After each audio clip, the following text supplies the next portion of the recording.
මීට බොහෝ කලකට පෙර බුදුන් වහන්සේ ජීවමාන කාලේ අහිංසක නම ඉතා යහපත් සහ විනයගරුක ශිෂ්‍යයෙක් ජීවත් විය.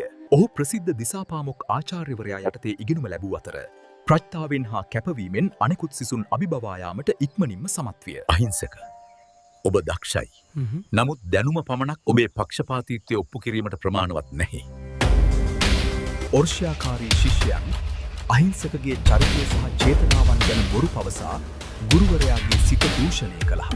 කම්පනයට පත්වුවද ගුරු අනට කීකරු වූ අහිංසක තම ගුරුවරයාගේ අන ඉටු කළ යුතුයයි විශ්වාස කරමින් පිටත්ව ගියේය. වනාන්තරයේදී අහිංසක අංගුලිමාල නම් බියකරු ඝාතකයා බවට පත් වනයට ඇතුළු වෙන්න එපා. අංගුලිමාල කිසිම අනුකම්පාවක් නොමැති ගන්නා සෑම ජීවිතයක් සමගම අංගුලිමාලගේ හදවත දැඩි වූ අතර ඔහුගේ බෙල්ල වටා අංගුලිමාලයක් වැඩුණි. ඔහු ඇඟිලි 999ක් එකතු කළ විට දෛවය ඔහු තමන්ගේම මව දෙසට යොමු කළේය. අනතුර දැක බුදුරජාණන් වහන්සේ අපරිමිත මෛත්‍රියෙන් යුතුව සංසුන්ව වනයට වැඩම කළා. අංගුලිමාල බුදුන් වහන්සේව දැක ක්‍රෝධයෙන් පිරී කඩුව ඔසවාගෙන ඉදිරියට දිව ගියා. නතර වෙන්න මහන. ඔබ ඉන්න තැනම නතර වෙන්න.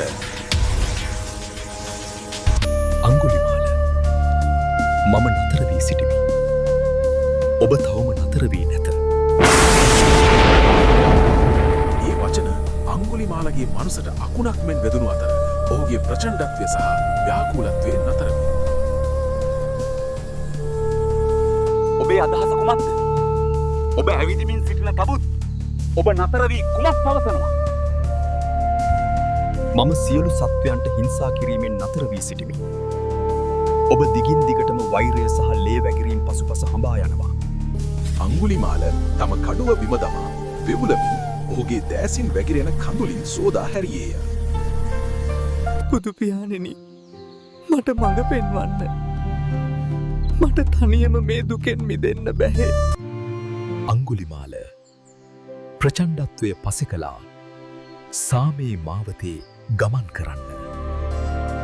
එතනදීම අංගුලිමාල මිනිමැරුම් අත්හැර බුදුන් වහන්සේ යටතේ පැවිදි විය. පසුව ගම්වැසියන් ඔහුගේ අතීත වැරදි මතක් කරමින් ඔහුට පහර දුන් නමුත් ඔහු ඒ සියල්ල ඉවසීමෙන් දරාගත්තේ.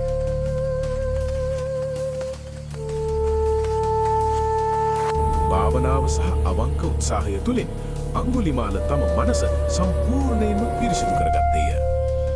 ඔහු අවසානයේ වෛරයෙන්, බියෙන් සහ නැවත ඉපදීමෙන් නිදහස් වී රහත් භාවයට පත්විය. මෛත්‍රිය සහ ප්‍රඥාව මගින් මිනිමරුවෙකු දමනය කළ අංගුලිමාල දමනය මෙසේ අවසන් වේ.